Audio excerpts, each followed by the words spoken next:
Chapter 23. And Paul, earnestly beholding the council, said, Men and brethren, I have lived in all good conscience before God until this day. And the high priest Ananias commanded them that stood by him to smite him on the mouth. Then said Paul unto him, God shall smite thee, thou whited wall, for sittest thou to judge me after the law, and commandest me to be smitten contrary to the law? And they that stood by said, Revilest thou God's high priest? Then said Paul, I wist not, brethren, that he was the high priest, for it is written, Thou shalt not speak evil of the ruler of thy people. But when Paul perceived that the one part were Sadducees and the other Pharisees, he cried out in the council, Men and brethren, I am a Pharisee, the son of a Pharisee. Of the hope and resurrection of the dead I am called in question. And when he had so said, there arose a dissension between the Pharisees and the Sadducees, and the multitude was divided. For the Sadducees say that there is no resurrection, neither angel nor spirit, but the Pharisees confess both. And there arose a great cry, and the scribes that were of the Pharisees' part arose and strove, saying, We find no evil in this man, but if a spirit or an angel have spoken to him, let us not fight against God. And when there arose a great dissension, the chief captain, fearing lest Paul should have been pulled in pieces of them, commanded the soldiers to go down and to take him by force from among them, and to bring him into the castle. And the night following, the Lord stood by him, and said, Be of good cheer, Paul, for as thou hast testified of me in Jerusalem, so must thou bear witness also at Rome. And when it was day, certain of the Jews banded together, and bound themselves under a curse, saying that they would neither eat nor drink till they had killed Paul. And they were more than 40 which had made this conspiracy. And they came to the chief priests and elders, and said, We have bound ourselves under a great curse, that we will eat nothing until we have slain Paul. Now therefore ye with the council signify to the chief captain, that he bring him down unto you tomorrow, as though ye would inquire something more perfectly concerning him, and we, or ever he come near, are ready to kill him.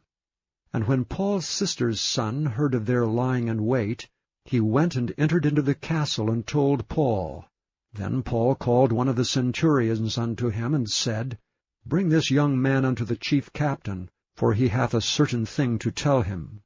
So he took him, and brought him to the chief captain, and said, Paul the prisoner called me unto him, and prayed me to bring this young man unto thee, who hath something to say unto thee. Then the chief captain took him by the hand, and went with him aside privately, and asked him, What is it thou hast to tell me? And he said, The Jews have agreed to desire thee, that thou wouldst bring down Paul tomorrow into the council, as though they would inquire something of him more perfectly. But do not thou yield unto them, for there lie in wait for him of them more than 40 men, which have bound themselves with an oath, that they will neither eat nor drink till they have killed him, and now are they ready, looking for a promise from thee. So the chief captain then let the young man depart, and charged him, See thou tell no man that thou hast showed these things to me.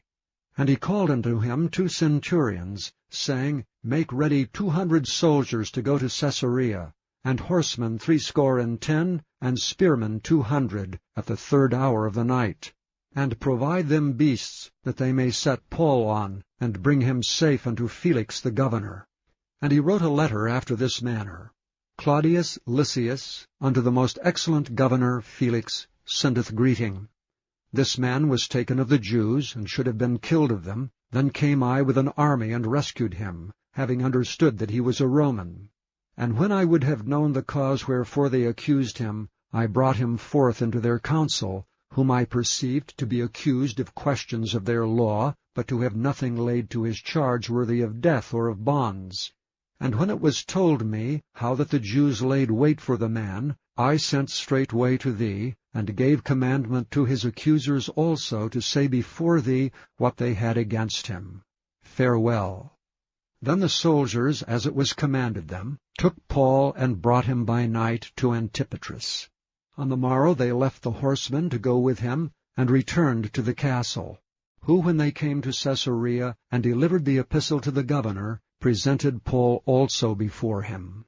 And when the governor had read the letter, he asked of what province he was.